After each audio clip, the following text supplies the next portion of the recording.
హైదరాబాద్ గాంధీ భవన్ లో మంత్రులు మీడియాతో మాట్లాడుతున్నారు. ఇప్పుడు లైవ్ లో చూద్దాం. మహాత్మా గాంధీ గ్రామీణ ఉపాధి పథకంకు సంబంధించినటువంటి పథకం యొక్క ఆలోచన విధానం ఏ నిరుపేదలకైతే ఉపాధి అవకాశాలు కల్పించాలనే సంకల్పంతో కాంగ్రెస్ పార్టీ చట్టాన్ని తీసుకొచ్చిందో దాన్ని నీరుగార్చే విధంగా కేంద్ర ప్రభుత్వం పూర్తిగా 100% బాధ్యత వహించి చేపట్టే ఈ కార్యక్రమంలో రాష్ట్రాల ఆర్థిక పరిస్థితి బాగాలేదని తెలిసినప్పటికీ 40% 60% పేరు మీద రాష్ట్రాలపై భారం మోపి పథకాన్ని నిర్వీర్యం చేసే ప్రయత్నం చేస్తూ ఉంది. ఒకటి అదేవిధంగా మన జాతిపిత స్వాతంత్ర ఉద్యమానికి నాయకత్వం శాంతియుతంగానే సాధిస్తామని చెప్పినటువంటి మహాత్మా గాంధీ గారి పేరు మీద మన దేశానికి జాతిపితగా గౌరవించుకునేటువంటి మహాత్మా గాంధీ గారి పేరును తొలగించి ఎలా మరి రామ్జీ అనే పేరు మీద పెట్టేటువంటి ఒక ప్రయత్నం చేస్తూ ఉన్నారు.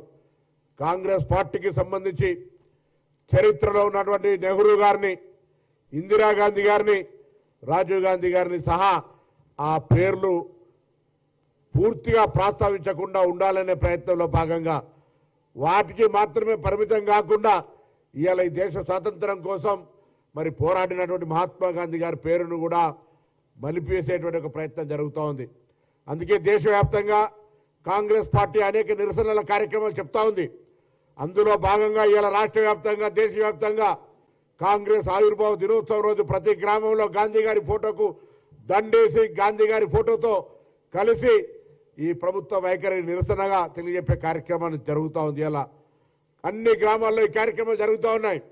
ఇదే సందర్భంలో కాంగ్రెస్ శ్రేణులకు కానీ నూతనంగా ఎన్నికైనటువంటి తెలంగాణ రాష్ట్ర సర్పంచులందరికీ విజ్ఞప్తి చేస్తూ ఉన్నాం. అధికారులకు కూడా విజ్ఞప్తి చేస్తూ ఉన్నాం సహకరించాలని. అన్ని గ్రామ సభల్లో మొదటి గ్రామ సభ పెట్టుకునే సందర్భంలో తప్పకుండా మహాత్మా గాంధీ గారి పేరును తొలగించడాన్ని తీవ్ర ఆక్షేపణగా పేర్కొంటూ ఆ తీర్మానం కాపీని రాష్ట్ర గ్రామీణాభివృద్ధికి, కేంద్ర గ్రామీణాభివృద్ధికి, ప్రధానమంత్రికి పంపు ఈ యొక్క మన నిరసనను మహాత్మా గాంధీ గారి పేరు తొలగించడం అనేటువంటి మాట ఈ దేశానికి మంచిది కాదు, జాతిపితను అగౌరవపరిచినట్టే అనేటువంటి మాట గ్రామ స్వరాజ్యాన్ని ఆకాంక్షించినటువంటి మహాత్మా గాంధీ గారి ఆలోచన మేరకు ఉన్నటువంటి ఈ యొక్క ఉపాధి హామీ గ్రామీణ ప్రజలకు ఒక లైఫ్ లైన్ వంటి ఈ ఉపాధి హామీని దెబ్బతీసే ఈ పథకాన్ని యథావిధిగా కొనసాగించి 10 దినాలు పెంచి మహాత్మా గాంధీ గారి పేరు కంటిన్యూ చేయాలని మొదటి గ్రామ సభలో మొదటి తీర్మానంగా చేసి కేంద్ర ప్రభుత్వానికి పంపమని ఇటు మొత్తంగా ఎన్నికైనటువంటి గ్రామ సర్పంచులను అదేవిధంగా ఆ కోఆర్డినేషన్ చేసేటువంటి అధికారులను కూడా ఈ సందర్భంగా విజ్ఞప్తి చేస్తా ఉన్నాం.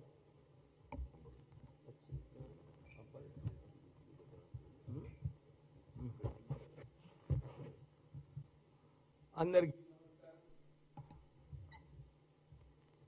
ఇప్పుడే సోదరుడు పొన్నం ప్రభాకర్ గారు చెప్పినట్టు ఈ తెలంగాణ ఫార్మేషన్ డే సందర్భమున కాంగ్రెస్ పార్టీ అనేకమైన ప్రజలకు ఉపయోగపడే కార్యక్రమాలు తీసుకోవడం జరిగింది.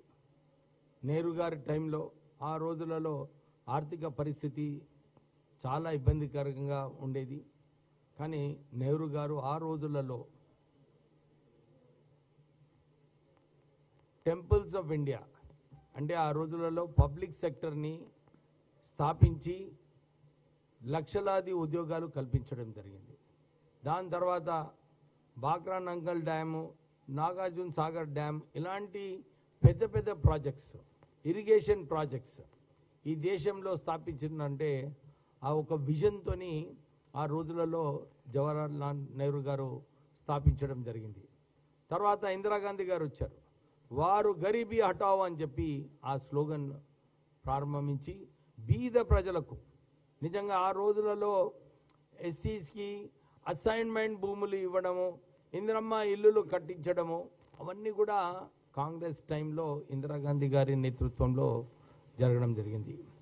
తర్వాత రాజీవ్ గాంధీ గారు వచ్చారు. ఐటీ రెవల్యూషన్ ఏదైతే ఈ దేశం ఈ రోజులలో అడ్వాంటేజ్ వచ్చిందో ఇండియాకి అదంతా కూడా ఒక ముందు ఆలోచనతోని ఆ రోజులలో రాజీవ్ గాంధీ గారు ఇంట్రడ్యూస్ చేయడం జరిగింది.